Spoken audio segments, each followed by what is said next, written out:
देखो कितना विश्वास होता है भक्त को, कैसा वो श्रद्धावान होता है। एक राजकुमारी और दूसरी एक जमींदार की पुत्री, दोनों को मित्रता थी। एक दिन राजा के यहां भगवत प्रेमी महात्मा आए। वो संत सेवी राजा थे। महात्मा जन आते रहते थे और महात्माओं का कार्य ही होता है निरंतर अपने प्रभु की सेवा और सुमिरन में मगन रहना। सेवा सुमिरन ये बहुत बड़ी सामर्थ्य है। अगर हम हर समय सेवा और सुमिरन में रहें तो कभी कोई माया प्रपंच हमें परास्त नहीं कर सकता। जहां हम सेवा सुमिरन से अलग हुए वहीं माया का प्रभाव पड़ता है। भगवान का शालिग्राम स्वरूप उनके पास था। खूब भाव से सेवा कर रहे थे और नवीन अवस्था की कोमल हृदय वाली ये दोनों सखियां देख रही थी। इनके मन में आया ऐसे हम भी ठाकुर सेवा करेंगे। देखने से सुनने से हमारे हृदय में प्रभाव पड़ता है। गंदी बातें देखेंगे, गंदी बातें सुनेंगे, उसी का चिंतन होगा, हृदय गंदे आचरणों की प्रेरणा वाला बन जाएगा। अगर हम भागवतिक बातें सुनेंगे, भागवतिक दर्शन करेंगे तो भागवतिक चिंतन होगा, हृदय भागवतिक प्रेरणा वाला बन जाएगा। कई दिन संत भगवान रुके, रोज सेवा कीर्तन कथा, सरल हृदया। उन दोनों सखियों में बात आई कि चल करके संत भगवान से कहते हमको भी ठाकुर जी दीजिए। दोनों ने चरण पकड़कर प्रार्थना की, गुरुदेव हमारे हृदय में भी इच्छा हो रही कि हमें ठाकुर सेवा मिले। अब दोनों बच्चे ही थे। संत भगवान ने विचार किया सेवा पद्धति में बहुत सावधानी की आवश्यकता होती है। अभी ये बच्चे हैं, कहीं सेवा अपराध न बन जाए। सेवा अपराध भी होता है। उपासना में चलने वाले उपासक को सेवा अपराध और उप सेवा अपराध 32 ये 64, इन पर सावधान रहना चाहिए। ये गलती नहीं होनी चाहिए। जैसे आप ठाकुर सेवक हैं, अपने घर में सेवा विराजमान किए हुए हैं। आप जैसे आपको ठाकुर जी के दर्शन के लिए जाना है, जहां तक ठाकुर जी के दर्शन करने के लिए जाना है, हो सके तो पादुका न पहने, नंगे पैर दर्शन करने जाए। यदि आप में ऐसी सामर्थ्य नहीं है किसी कारण से, तो सीढ़ियों में पादुका नहीं पहनना चाहिए। जहां से मंदिर की सीढ़ियां हैं, पादुका उतार कर माथा रखकर सीढ़ी में फिर चढ़ना चाहिए। खड़ाओं या पादुका पहन करके श्री विग्रह के दर्शन करने के लिए जाने में फिर अपराध लगता है। अरे अपने मालिक के दर्शन करने जा रहे हैं, स्वामी के दर्शन करने जा रहे हैं, प्रभु के दर्शन करने जा रहे हैं, तो अपनी कुटिया से और मंदिर तक नंगे पैर जाना चाहिए। ये भावना रखनी चाहिए।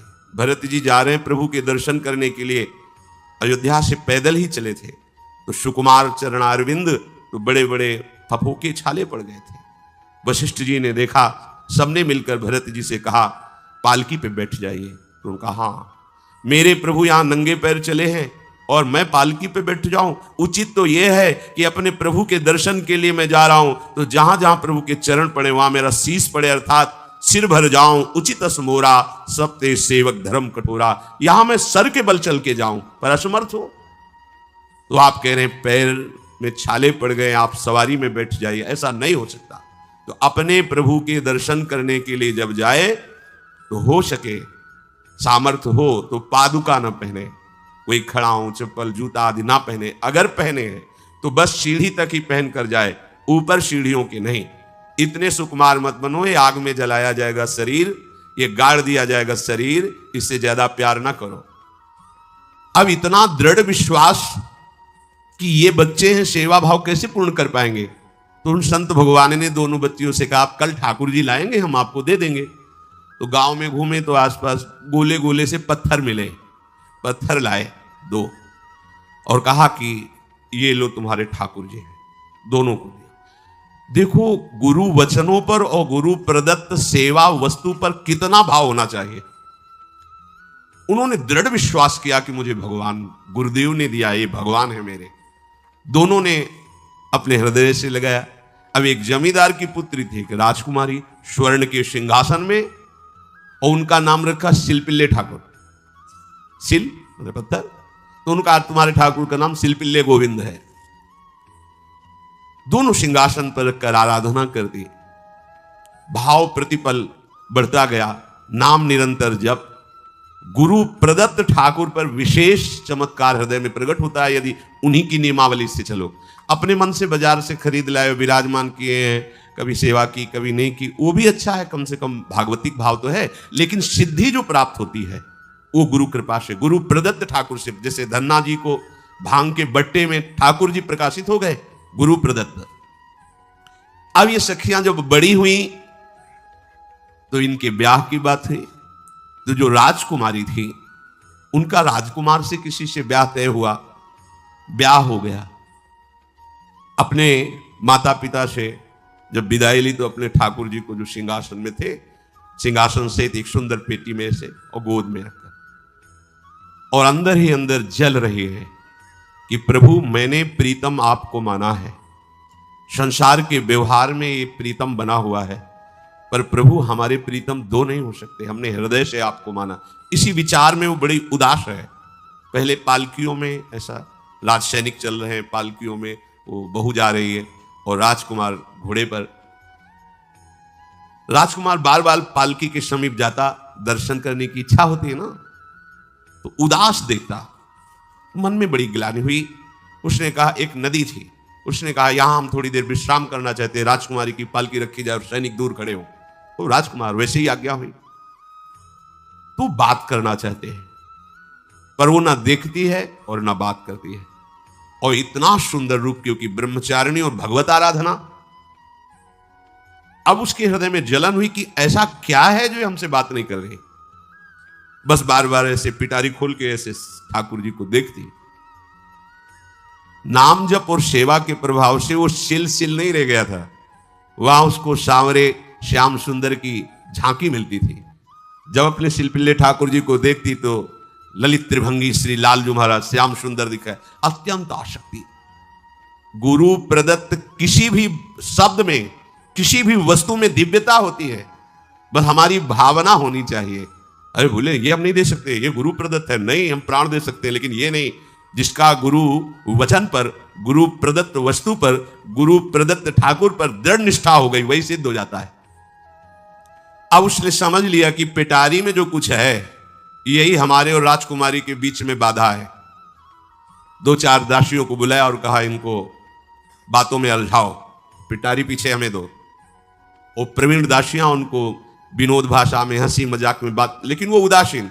धीरे से गोद में पेटी थी, ले ली, हम लिए हुए हैं, आप बातचीत में सारा, और पेटी उनको दे दी। राजकुमार ने राजकुमारी से कहा यही पेटी तो हमारे आपके बीच में बात, फेंक दी नदी में।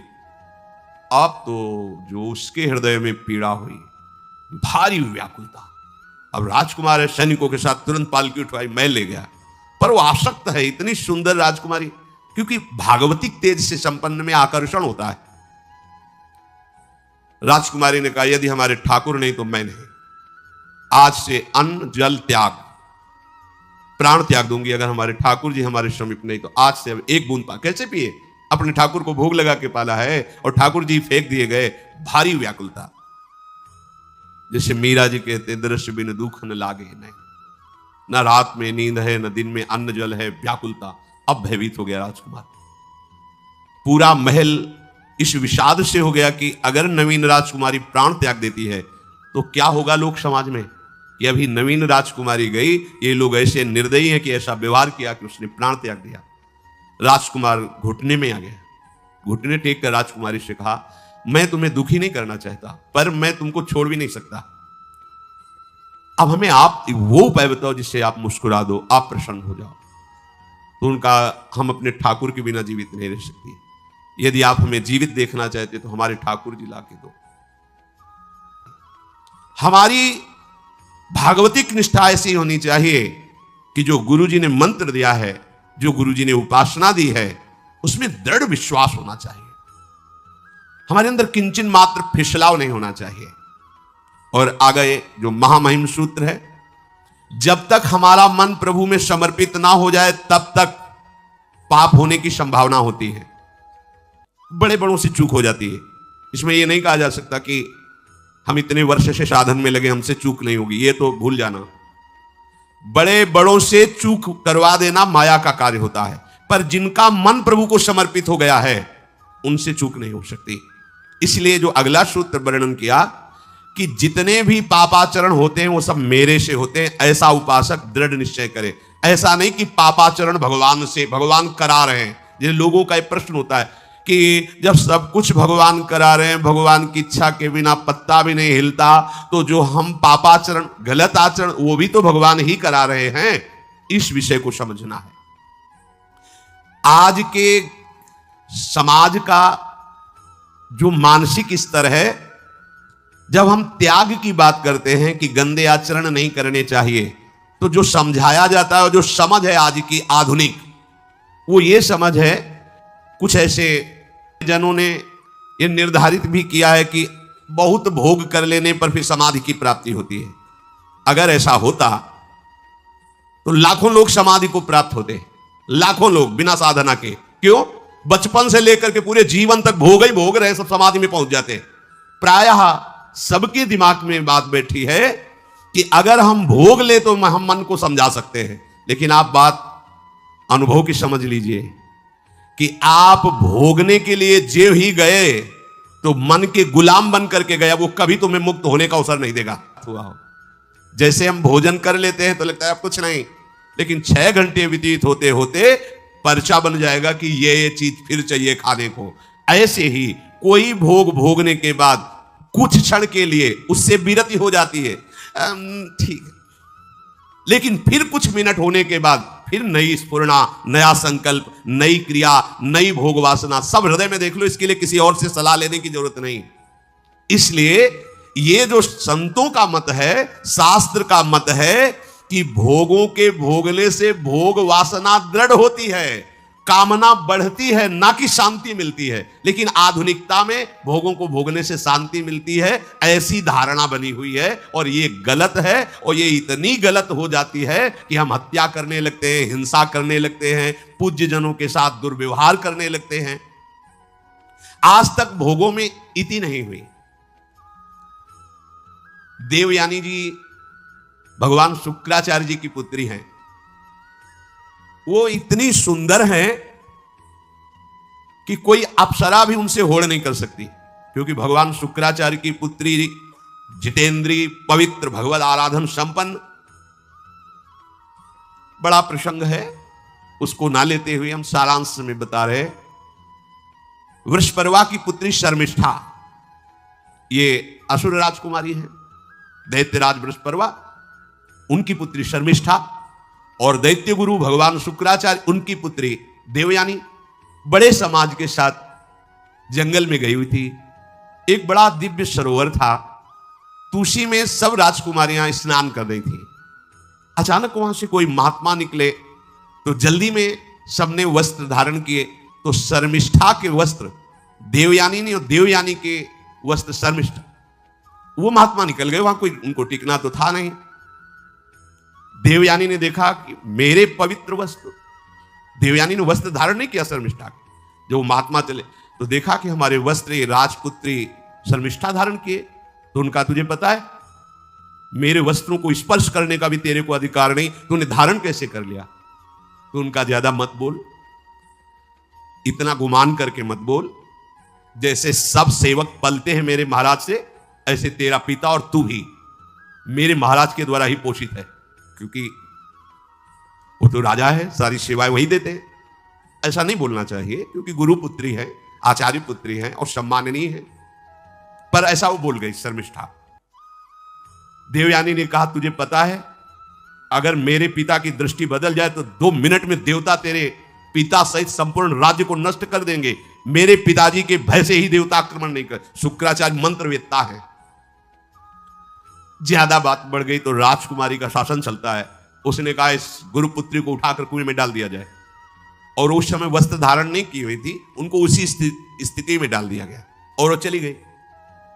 उसी समय शिकार खेलने के लिए महाराज ययाति, चक्रवर्ती सम्राट,